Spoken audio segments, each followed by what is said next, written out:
Hello and welcome viewers.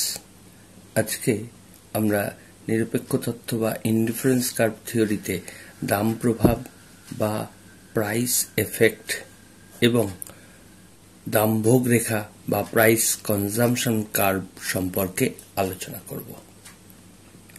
আমরা জানি যে যদি ক্রেতার আয় বা income of the consumer Y এবং একটি দ্রব্যের দাম, একটি দুটো দ্রব্য আমরা জানি যে ক্রেতা এক্স দ্রব্য কনজিউম করে বা ভোগ করে এবং ওয়াই দ্রব্য, দুটো দ্রব্য যদি ভোগ করে এবং এই দুটো দ্রব্যের মধ্যে যদি একটা দ্রব্যের বাজার দাম এক্স দ্রব্যের বাজার দাম পি এক্স, ওয়াই দ্রব্যের বাজার দাম যদি পি ওয়াই আর ক্রেতার আয় যদি ওয়াই হয় এবং যদি ক্রেতার আয় ওয়াই স্থির থাকে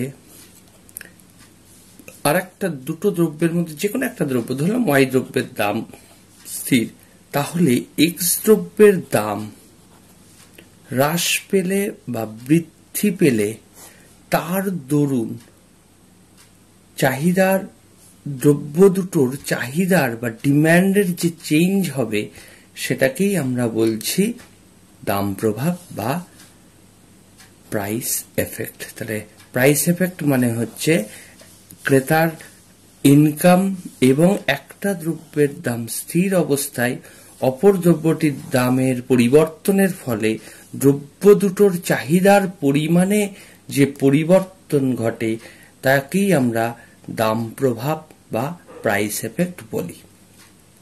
এখন আমরা ব্যাপারটাকে যদি রেখাচিত্রের মাধ্যমে ব্যাখ্যা করি তাহলে আমরা দেখাতে পারি যে প্রাথমিক অবস্থায় ক্রেতা দুটো দ্রব্য এক্স এবং ওয়াই, এই দুটো দ্রব্য ভোগ করার ক্ষেত্রে ক্রেতার বাজেট রেখা আছে, একটি নির্দিষ্ট বাজেট রেখা আছে এ বি, এবং এই এ বি বাজেট রেখাটা ক্রেতার যে নিরপেক্ষ রেখার সাথে স্পর্শক হচ্ছে, ধরলাম আইসি ওয়ান নিরপেক্ষ রেখার ই ওয়ান বিন্দুতে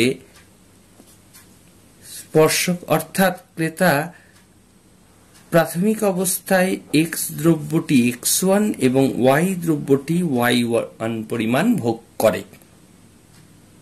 এখন ওয়াই অর্থাৎ ক্রেতার আয় স্থির, ওয়াই দ্রব্যের দাম স্থির, এক্স দ্রব্যের দাম ধরলাম হ্রাস পেল, তাহলে কি ঘটবে? এক্স দ্রব্যের দাম যদি হ্রাস পায় তাহলে এই এ বি বাজেট রেখাটা চেঞ্জ হবে। কিরকম? এ পয়েন্টটা ঠিক থাকবে, এই বি পয়েন্টটা দূরে সরে যাবে। অর্থাৎ আমি যদি ধরি বাজেট রেখাটা এ বি ওয়ান হলো, কিরকম এ বি ওয়ান, তাহলে ক্রেতার এই বাজেট রেখাটা উচ্চতর কোন নিরপেক্ষ রেখার সাথে স্পর্শক হবে, ধরলাম উচ্চতর নিরপেক্ষ রেখা আইসি টু, অর্থাৎ এই আইসি টু এর ই টু বিন্দুতে স্পর্শক হলো, অর্থাৎ ক্রেতা এখন এক্স দ্রব্য ক্রয় করছে এক্স টু পরিমাণ, ওয়াই দ্রব্য ক্রয় করছে ওয়াই টু পরিমাণ। তাহলে আমরা এখানে দেখছি যে এক্স দ্রব্যটার দাম হ্রাসের ফলে ক্রেতার বাজেট লাইনের পরিবর্তন ঘটলো এবং ক্রেতার ফলে এক্স দ্রব্য এবং ওয়াই দ্রব্য দুটো ক্রয়েরই পরিবর্তন ঘটলো। এক্স দ্রব্য আগের থেকে বেশি কিনছে X one X two, Y দ্রব্য আগের থেকে বেশি কিনছে ওয়াই ওয়ান থেকে ওয়াই টু, অর্থাৎ দুটো দ্রব্যেরই ভোগের ক্ষেত্রে, ক্রয়ের ক্ষেত্রে, কনজামশনের ক্ষেত্রে চেঞ্জ হলো। অর্থাৎ এই যে ভারসাম্য বিন্দু ই ওয়ান ই টু, যদি এক্স দ্রব্যের দাম আরো কমে তাহলে এটা আরো সরবে, ফলে আরো একটা নতুন উচ্চতর নিরপেক্ষ রেখার কোন একটা বিন্দুতে স্পর্শক হবে বাজেট রেখাটা। এই যে বিন্দুগুলো, এই বিন্দুগুলো যোগ করলে আমরা একটা রেখা পেতে পারি। তার আগে বলে নিই, এই যে পরিবর্তনটা ঘটলো এক্স দ্রব্যের বা ওয়াই দ্রব্যের, এটাকেই আমরা দাম প্রভাব বা প্রাইস এফেক্ট বলছি। তাহলে প্রাইস এফেক্টটা কি? প্রাইস এফেক্ট হচ্ছে income of the consumer and price of one commodity remains unchanged, and if other commodity prices changes then demand for the both commodity changes. This change is called price effect or in দাম প্রভাব। এখন এই দাম প্রভাবের ফলে ক্রেতার নতুন নতুন ভারসাম্য বিন্দু পাচ্ছে, যেমন ই ওয়ান থেকে ই টু, এরকম যদি আরো একটা পাই ই থ্রি ই ফোর, এরকম বিভিন্ন ভারসাম্য, এই ভারসাম্য বিন্দুগুলো ইকুইলিব্রিয়াম পয়েন্টগুলোকেই এই পয়েন্ট থেকে যদি আমি যোগ করে বাড়িয়ে দিই তাহলে যে রেখাটা পাবো, অর্থাৎ সঞ্চার পথ বা locus of the equilibrium point C1 E2, যে রেখাটা পাবো এটাকেই আমরা বলছি প্রাইস কনজাম্পশন কার্ভ বা দাম ভোগ রেখা। তাহলে দাম ভোগ রেখা ব্যাপারটা কি বা প্রাইস কনজাম্পশন কার্ভ কি? ক্রেতার আয় এবং একটা দ্রব্যের দাম স্থির অবস্থায় অপর দ্রব্যের দাম পরিবর্তনের ফলে ক্রেতার যে নতুন নতুন ভারসাম্য বিন্দুগুলো আমরা পাচ্ছি, সেই ভারসাম্য বিন্দুগুলোর সঞ্চার পথ বা লোকাসই হলো দাম ভোগ রেখা। তাহলে দাম প্রভাব কি এবং দাম ভোগ রেখা বা প্রাইস কনজাম্পশন কার্ভ কি এটা বুঝতে পেরেছ। এখন এই প্রাইস কনজাম্পশন কার্ভের আকৃতি, এই রেখার আকৃতি কেমন হবে তার দ্রব্যের প্রকৃতির উপর নির্ভর করে। এই রেখাটা নিম্নমুখী হতে পারে, পিসিসি এরকম নিম্নমুখী।